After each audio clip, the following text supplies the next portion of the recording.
¿Y si las dos guerras mundiales no hubiesen ocurrido? Pues que no habría internet, ¿no? Así no estaríamos aquí, ¿no? De entrada. Primera Guerra Mundial perdieron la vida unas 20 millones de personas, mientras que en la segunda el número fue de unos 80 millones. Para ponerlo en perspectiva, estas cifras equivalen a la población de Chile y de Alemania, respectivamente. Pero más allá de las terribles pérdidas humanas, analicemos cómo nos afecta en la actualidad que haya habido dos guerras mundiales en cuanto a la geografía, sociedad y política, ciencia y tecnología y medicina. Comencemos con los países y sus fronteras. El mundo se ve hoy muy distinto a cómo se veía en 1914. La Primera Guerra Mundial causó la disolución de 4 imperios: el ruso, el alemán, el austrohúngaro y el otomano, siendo este último uno de los más... Guau. Es una locura, ¿eh? Existía el Imperio Otomano, ¿me entiendes? Mi abuela estaba viva, que en paz descanse, ya no lo está. Cuando mi abuela nació existía el Imperio Otomano, tío. Es que además Imperio Otomano suena como que me la agarras con la mano. O sea, quiero decir, suena muy antiguo, tío. Ahora mismo pienso el Imperio Otomano y me viene a la cabeza el Age of Empires, ¿sabes lo que te digo? Del 1299 al 1922, tú. más longevos de la historia, con una duración de 623 años. La Segunda Guerra Mundial, por su parte, causó la disolución del Imperio Italiano, el Tercer Reich y el Imperio del Japón. Pero no solo eso, sino que empezó un proceso de descolonización alrededor del mundo, y por el cual países como Dinamarca, Bélgica, Holanda, España, Francia, Reino Unido y Portugal perdieron sus últimas posesiones colonizadas. ¿El resultado? En la actualidad se pueden listar 195 países, y antes de la Primera Guerra Mundial la cifra rondaba los 60. Es muy probable que, sin las guerras, hoy en día siguiesen existiendo estos imperios, o parte de ellos, o quizá nuevos. Y es que, por ejemplo, el Imperio portugués terminó en 1999 y el británico en 1997.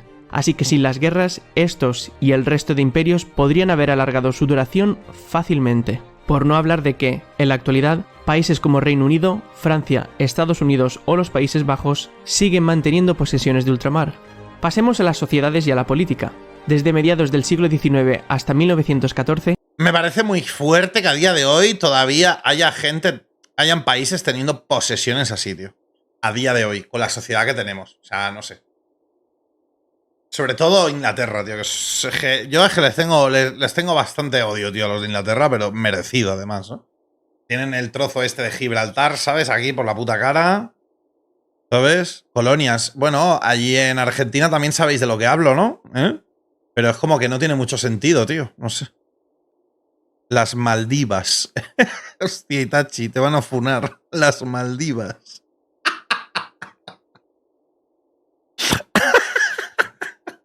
Es bastante recurrente equivocarse entre Malvinas y Maldivas, ¿eh? Pero nada que ver, nada que ver.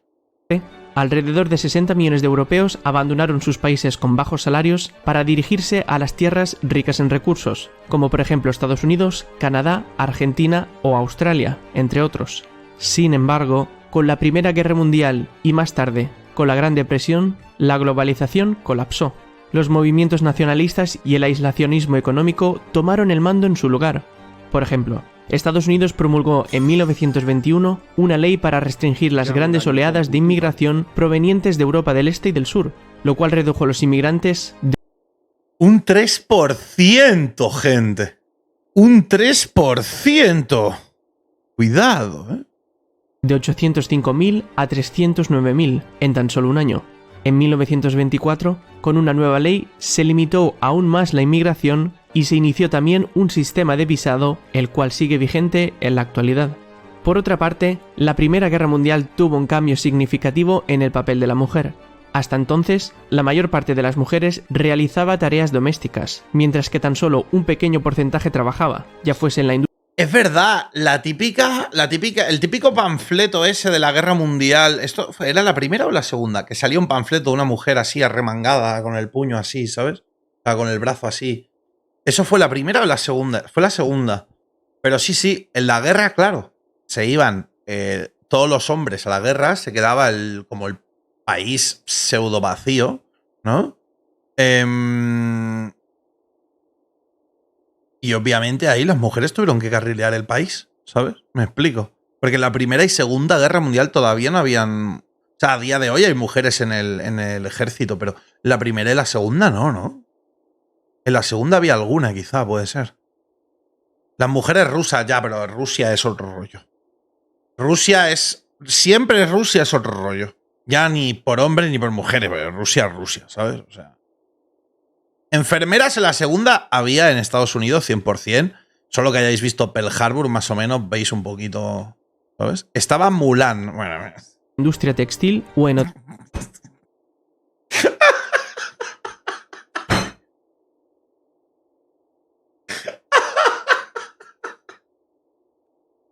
Increíble. Joder, tío. Hostia. otros sectores. Pero durante el conflicto bélico hubo una gran necesidad de mano de obra, con lo que una gran parte de la población femenina se incorporó al mercado laboral. Tuvieron que carrilear, loco. En todo tipo de sectores. Al acabar la guerra, muchos de los soldados volvieron a sus puestos de trabajo, desplazando así a las mujeres que habían asumido estos puestos de forma temporal. Sin embargo, debido al elevado número de muertes y de lesionados, parte de estas mujeres siguieron conservando sus puestos. Y al crecimiento y a la industrialización, o sea, era necesario, ¿sabes? Era necesario. Ya no es que fuera un derecho o que se dieran cuenta de que realmente esto también lo están haciendo ellas igual de bien. Ya no se trata de eso, se trata de necesidad. Esto es como la serie de Avatar de Netflix ahora, que también en el norte, en el Polo Norte, no dejan combatir a las mujeres y están ahí literalmente yéndose a tomar por culo. Y es en plan, ya no se trata de religión o de costumbres. Bro, es que o luchan o vais todos a tomar por culo, ¿sabes lo que te digo? Pero aparte de abrirse paso en el mercado laboral, hubo una segunda consecuencia, el sufragio femenino. En 1914, tan solo en Nueva Zelanda, Australia, Finlandia, Dinamarca, Portugal y Noruega, las mujeres podían votar. Aunque en Australia solo las mujeres no indígenas, en Dinamarca solo en elecciones locales y en Portugal con ciertas limitaciones. Pero tras la guerra, todos estos países dieron a la mujer el derecho a votar, y a pesar de que algunos países impusieron restricciones, esto marcó el inicio del reconocimiento a la mujer que la mayoría de países siguieron a lo largo de las siguientes décadas. Vayamos con el progreso científico y tecnológico. Antes de la Primera Guerra Mundial, los... Falso. Cristian Roa, desarrolla. ¿Por qué falso? Falso en mayúsculas. ¡Falso! Esperemos. A ver, es una cuestión de, claro, de argumentar la respuesta. A mí las verdades o falsedades al aire como verdad, mentira, no me sirven para nada. Desarrolla, hombre. Ya desarrollé. En Estados Unidos. ¿En Estados Unidos qué? ¿Se podía votar? Siendo mujer, dices. Bueno, está aquí, mira. O falso que pudieran votar las mujeres en Estados Unidos. En Estados Unidos, del 1914 al 1917, la Primera Guerra Mundial. Luego de la Primera Guerra Mundial se entiende, ¿sabes? O sea, se entiende, ¿no? Las más adineradas. Bueno, ya he explicado aquí al principio que con restricciones. A ver, muchas de las leyes que se aprueban y muchos de los avances sociales de la humanidad siempre han ido a escalones, ¿eh? Muchas veces. Ya sabéis cómo es la humanidad para aceptar cosas. En todos los ámbitos. En el matemático, en el científico, en el social, en el medicinal. En todos los aspectos siempre los cambios son escalonados. La humanidad no acepta mucho los cambios bruscos. ¿Sabes? Es en plan... la esclavitud es lo normal y al día siguiente mestizaje, votos, los mismos derechos. No, las cosas van poco a poco. Se ganan a través de luchas, a través de años y años de ir cambiando las cosas, ¿sabes? O sea, no se pueden hacer las cosas escalonadas, o sea, no se pueden hacer las cosas instantáneas, porque si no también habrían crisis sociales, ¿sabes? Antes de la Primera Guerra Mundial, los aviones se comunicaban mediante código Morse. Sin embargo, la guerra aceleró las investigaciones, y en 1915 se transmitió el primer mensaje de voz por radio, en un avión. 2 años más tarde, se inventó la primera radio transmisora tierra-aire, con lo que los pilotos se podían comunicar con la torre de control del mismo modo que se hace en la actualidad. Otro de los avances de la...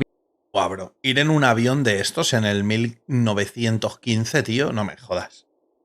Vaya puto. Si a mí me da miedo ir en un avión comercial a día de hoy, imagínate esto, ¿sabes? Es que me hago caca. La aviación tuvo que ver con los Lo bueno de hacerse caca es que si pones el culo para afuera, quitas peso del avión y tienes menos posibilidades de estallarte, ¿no? drones. Si bien se había experimentado con anterioridad, no fue hasta la Primera Guerra Mundial cuando se construyó el primer avión sin piloto, y en 1918 el primer vuelo sin piloto fue realizado con éxito. Sin embargo, la guerra terminaría al mes siguiente, con lo que no tuvo tiempo de ser probado en una batalla. A día de hoy, la tecnología ha avanzado tanto que los drones están al alcance de todo el mundo.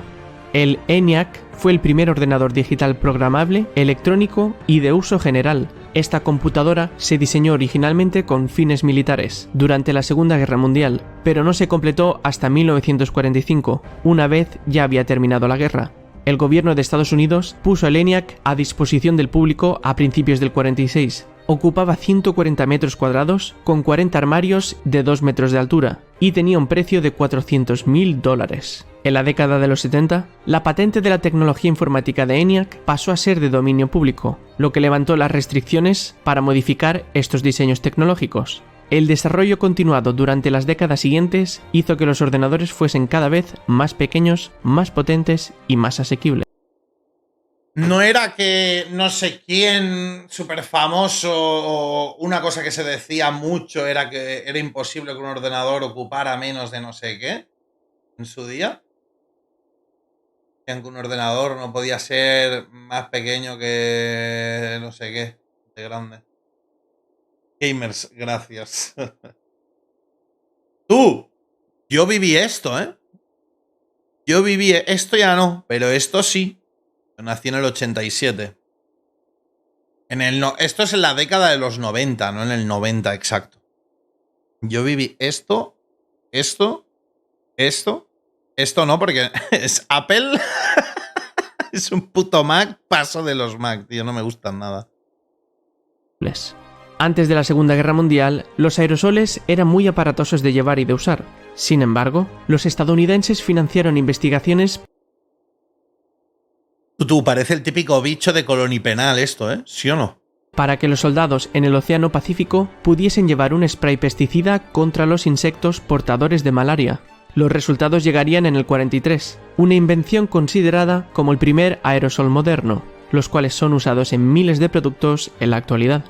Durante la Primera Guerra Mundial, el submarino fue una de las mayores amenazas. Para detectarlos, se usaba micrófonos submarinos, pero estos necesitaban que los barcos hiciesen ruido para así identificarlos. Finalmente, los británicos desarrollaron un aparato que emitía ultrasonido, el cual resolvía el problema del silencio. Esta fue la primera aplicación tecnológica de ultrasonido, una tecnología que se usa hoy en día ampliamente en la medicina.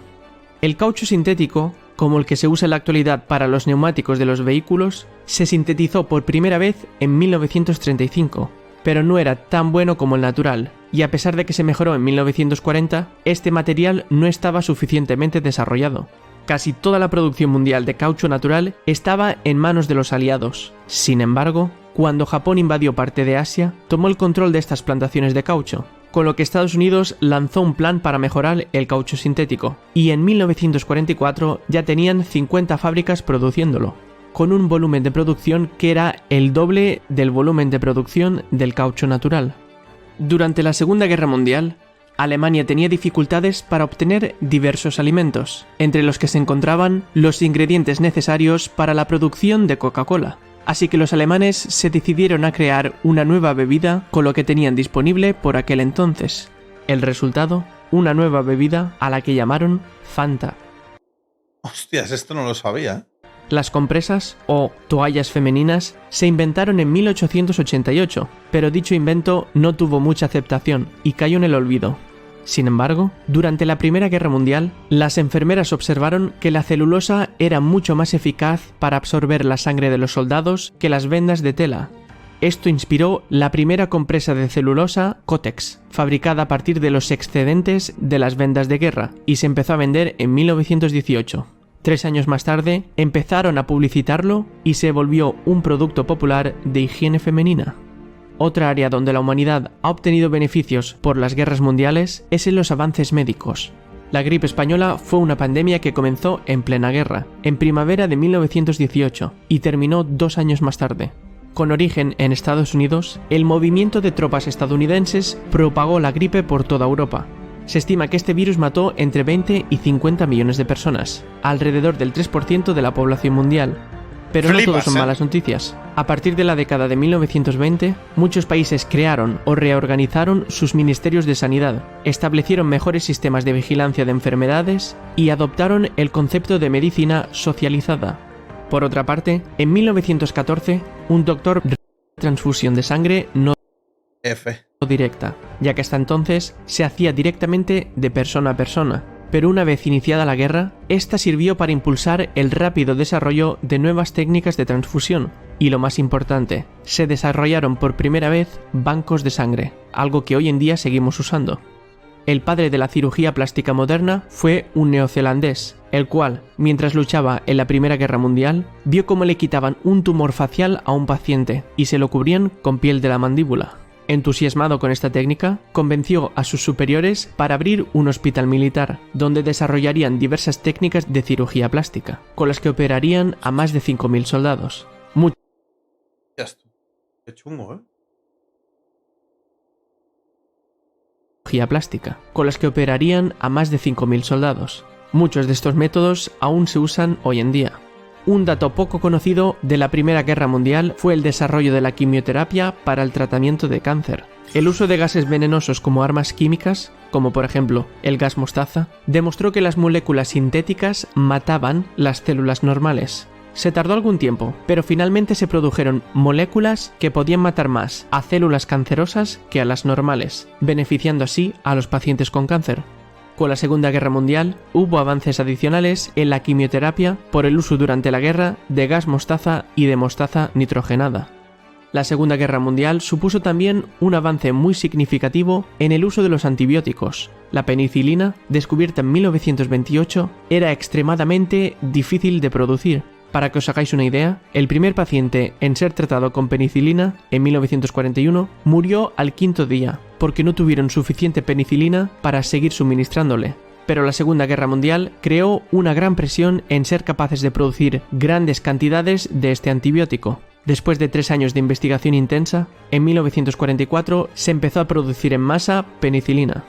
Por último, en la Primera Guerra Mundial, los británicos tenían en la isla de Man un campo de concentración donde retenían a alemanes. Uno de los retenidos estudió yoga y el movimiento de los animales y comenzó a entrenar a sus compañeros. Con el paso del tiempo, fue perfeccionando sus métodos de ejercicio. Ese señor se apellidaba Pilates. Menudo dato curioso. Y fue el inventor del método Pilates. Por otra parte, tanto la Primera como la Segunda Guerra Mundial impulsaron a Estados Unidos y a la Unión Soviética como las dos superpotencias mundiales, enfrentados en la Guerra Fría, la cual dejó también un gran impacto en cuanto a innovación, tecnología y demás. Pero eso ya merece un capítulo aparte.